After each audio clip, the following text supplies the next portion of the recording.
Thank you for joining me. I'm just taking a pause here, having a cup of tea. I get my tea from the Tea House. That's H-A-U-S. They're down in London, Ontario. And yes, they have a website and they do ship. And they have stuff like, you want a nice black tea? Order some East Frisian tea. You'll really like that stuff. English breakfast tea, decaf, English breakfast regular, Buckingham Palace, you name it. They've got it all. They've been in business for over 20 years, and no, they don't sponsor this program. But they did send me this mug, and I do appreciate it. Thank you, Tea House. I hope you're doing well. After all, you've been in business for 20 years. You can't let a pandemic slow you down.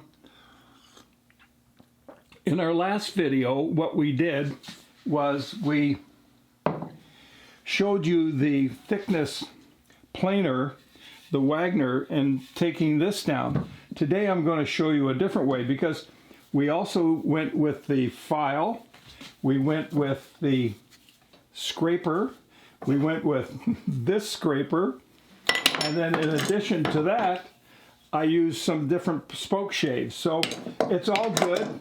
You can even use sandpaper, and what I do is I have a piece of PVC pipe here. This is a 1.5 inch pipe.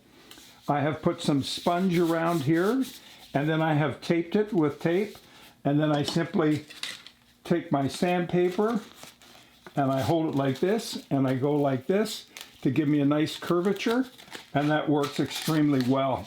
So you might want to make one of those little things for you, and I have another jig coming up very soon. You're going to really like this one.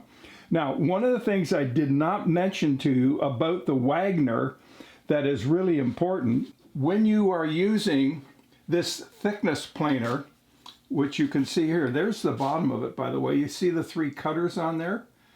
And let me tell you, those things, they're really sharp, so you want to really be careful. But the one thing I did not tell you about was just make sure that your table is level, because if it's off, guess what? You're going to get some planing done, but it's not going to be level. So using the spindle sander here, this is a really great tool. Now, it will take off a lot of meat off this thing really fast, so you've got to be very careful about how much you use this, and you've got to be very gentle on it. Now, what I have done, as you can see here, I have gone up into the volute. Take a look at that, up in here and down here at the curvature. So I've got this perfectly round. I've got this thinned out here, coming the way I want it, and it's looking pretty good. It's a little thin in here, but I have a little meat to take off here yet, understanding that I put 2 pieces of veneer on this side, 2 pieces of veneer on that side. There's 40 thousandths of an inch. And then I put my headstocks on there as well, and that's going to bring me up to about, somewhere around 6.1 in thickness, 610 thousandths of an inch. So that's it. I just wanted to update you on that, because I think it's really important that you know there's several ways of doing this. And the reason I looked over here, by the way, was I wanted to make sure I covered my tea, and I did. Yep, no sawdust in the tea. This is a good day. It wouldn't be the first time I've looked in here and seen all kinds of wood floating in my teacup. But at any rate, there you go. So that's an update on our last video. I do want you to know that I am still working on the body of the guitar, and I've put more coats of lacquer on the top. I did sand down the top, and now I'm trying to blend in more lacquer, because I didn't take it off all the way around, which I probably should have, but I was worried about the purfling, so I didn't do that. At any rate, that's it. Thank you. Please subscribe.